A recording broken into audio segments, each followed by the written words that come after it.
I'm Sarah, a digital artist by profession, and someone who takes solace in the comfort of my home. I take pride in both my creative work and my modest yet warm abode. This made the decision to marry a significant one for me. Mark, a confident professional working in a reputable company, appeared to be the perfect choice. Charming, intelligent, and hailing from a respectable family. Little did I know, appearances can be deceiving. The first cracks in what I thought was an ideal life surfaced during the wedding planning process. It became a constant power struggle between me and Mark's traditional-minded mother, Alice. She insisted on a grand, old-fashioned wedding with elaborate floral arrangements, fancy table settings, and uncomfortable family traditions. As the wedding day approached, anxiety set in. Despite my efforts to maintain a joyful facade, something felt off. Mark seemed distant, like a spectator at his own wedding. However, what truly stung was Alice's behavior. Stepping out of the car in my carefully chosen wedding dress, I felt her judgmental eyes scrutinizing everything from my attire to my complexion. In a cold tone, she criticized my dress, leaving me embarrassed. Mark remained silent, failing to defend me. As the day unfolded, Alice became determined to find fault in every detail, the music, the food, and even my 12-year-old sister's table manners. Attempting to intervene and defend my sister only led to Alice asserting that discipline starts young, as if I needed correction. During the toast, Alice couldn't conceal her disapproval, offering wishes for a joy-filled life that her eyes betrayed as insincere. Looking to Mark for support, I found none. He avoided my gaze, making me realize that the love we spoke of may have been a facade. It became clear that I was alone in this marriage, caught between a husband unwilling to stand by me and a mother-in-law determined to make my life miserable. Our wedding day, meant to mark the beginning of a happy life together, felt more like the opening chapter of a somber tale as we departed for our honeymoon.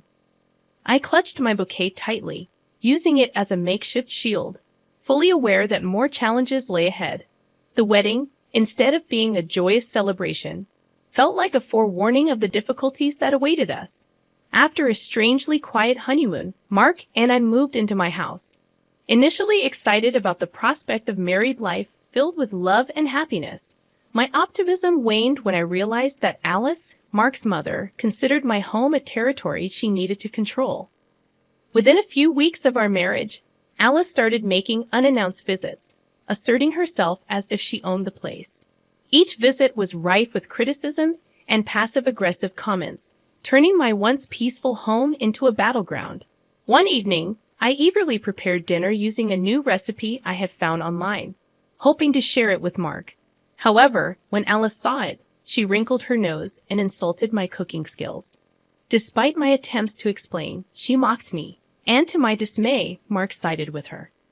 On another occasion, Alice criticized my living room decorations, claiming they clashed with the furniture. Despite the effort I had put into it, she made fun of my choices, and once again, Mark didn't stand up for me. Instead, he suggested that I could use Alice's help next time, making me feel like my home was being taken over. The painful realization struck me that the man who promised to support me not only allowed this emotional harm, but also joined in. Feeling utterly alone, I couldn't comprehend the depth of the isolation I experienced. Both Mark and Alice seemed determined to disrupt the peace I had cherished in my home. Hoping for improvement, I longed for Mark's support, and I naively believed that Alice might grow tired of bitterness. However, my hopes were shattered when one evening, Alice arrived at our door with bags and boxes, declaring that she was moving in with us. Shocked, I questioned Mark about this decision, but he seemed fine with it. As Alice began unpacking, treating her move as a final decision, I pulled Mark aside, my hands shaking with a mix of anger and disbelief. I expressed to him that it simply couldn't happen. Our marriage was already strained, and Alice moving in would only exacerbate the situation. Mark sided with his mother, insisting that we needed to adjust to her presence. Frustrated, I questioned when he would adjust for me and stand up for our home and marriage. Mark avoided my gaze, claiming it would be rude to ask her to leave, and so, Alice moved in, plunging me deeper into my nightmare. Her relentless criticism extended to everything, from how I arranged the furniture to how I did the laundry, and even how I breathed. Mark remained silent, allowing her behavior to persist. Yet it wasn't just the constant nitpicking that wore me down. I stumbled upon a bag of prescription medications hidden in the kitchen one day, pills for anxiety, depression, and sleep disorders. When I confronted Alice about it, she became angry, asserting that I had no right to snoop around. Mark sided with her, claiming they were her private matters. It was a colossal betrayal, leaving me feeling numb. It became evident that Alice wasn't merely a difficult mother-in-law. She was akin to a predator, dismantling my defenses and seizing control of my life. Mark wasn't just distant or uninterested. He was part of the problem, contributing to the destruction of our marriage. In that moment, as I witnessed Alice's smug smile and Mark avoiding my gaze, I made a pivotal decision. I refused to be a passive spectator to this tragedy unfolding before me. It was time to take charge of my life, even if it meant distancing myself from those who were supposed to be my family. However, fate had another surprise in store for me, pushing me to finally put an end to the act my life had become. After Alice unexpectedly moved into my home, my life transformed into a never-ending nightmare. She scrutinized my every move, critiqued me for the smallest things, and her presence loomed over me like a dark cloud. Personal attacks became the norm, insulting my love, looks, intelligence, and even questioning my abilities as a spouse. One evening in the living room, Alice launched an attack on my career, or what she perceived as a lack thereof. According to her, a good wife should have a job, and she doubted I could do anything worthwhile. I defended myself, asserting that I did indeed have a job, and my income played a crucial role in our household. However, Alice remained unconvinced, questioning why we resided in my modest house instead of a grander one that reflected her son's dignity. Before I could respond, Mark, who had been absorbed in his phone, sided with his mother. He remarked that I could do more, and we could aspire to a better life. It stung deeply, feeling like a profound betrayal. Mark left the room, and in a hushed tone, Alice whispered, "He'll always be my son. You're just the girl he settled for." Turning away, I grappled with a mix of anger and embarrassment. As I gazed at our wedding photo, I pondered how my love story had transformed into a cruel drama. The nightmare intensified when I discovered an unidentified packet of pills hidden in the kitchen. Confronting Alice led to her anger, dismissing it as none of my business. When Mark entered the room, he scolded me for snooping, revealing there was no us in this marriage. Mark wasn't merely failing to protect me, he was taking Alice's side. I felt like a stranger in my own home, suffocating under their combined disapproval. Yet their actions fueled my determination not to be broken. I would endure this nightmare.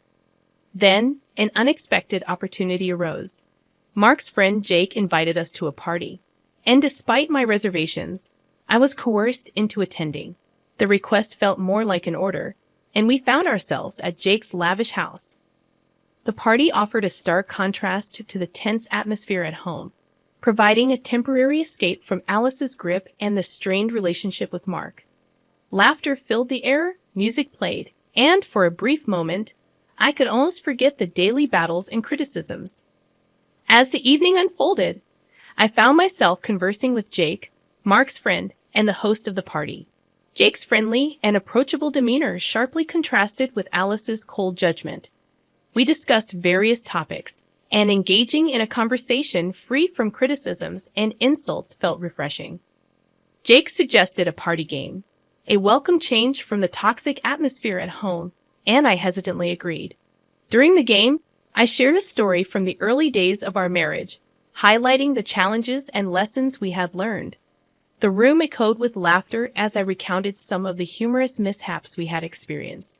It felt liberating to share a part of our story, even if only in a game. Afterward, Jake pulled me aside, expressing concern about my situation at home. He had observed the tension and encouraged me to stand up for myself, refusing to let them mistreat me further.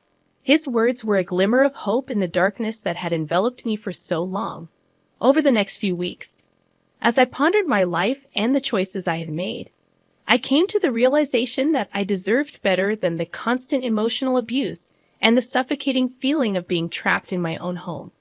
With Jake's support and encouragement, I took small steps toward reclaiming control over my life. I began attending therapy sessions to build my self-esteem and develop strategies for navigating the toxic dynamics in my marriage. The journey wasn't without its challenges and setbacks, but my determination to break free from the cycle of abuse and regain my sense of self-worth remained unwavering. Over time, I engaged in candid conversations with Mark about the need for change in our relationship. It was a difficult process, but he gradually recognized the toll that Alice's presence and his own indifference had taken on our marriage. Together, we started setting boundaries and actively worked on improving our communication. The path to reclaiming my life was challenging, but it was a journey I was resolute in pursuing. With the support of friends like Jake and newfound determination, I began rebuilding my self-confidence and finding my voice. Step by step, I knew I had the strength to overcome the nightmare that had consumed my life for far too long. During the first half hour of the party, everything seemed okay. People laughed, clinked glasses, and music filled the air. However, as the night progressed, I noticed Mark growing more distant. He spent more time with others than with me, and when our eyes met, he seemed annoyed. Eventually, Mark disappeared, and my search for him among the guests proved unsuccessful. Turning to less crowded areas of the house, I heard a soft giggle followed by Mark's unmistakable voice. My heart sank even before I reached the door where the sounds emanated. Taking a deep breath, I opened the door to find Mark with another woman. They were oblivious to my presence for what felt like an eternity.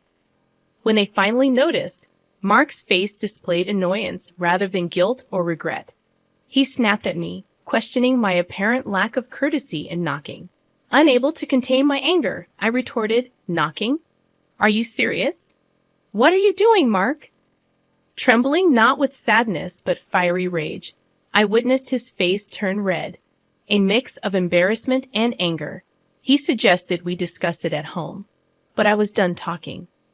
Unable to endure further humiliation, abuse, and disrespect, I stormed out, and Mark neither followed nor called out to me. I returned home alone, my mind racing but surprisingly clear. A line had been crossed, a boundary broken. The next morning, Mark acted as if nothing had happened. It was then that Alice, always ready to take advantage of the situation, decided to speak up.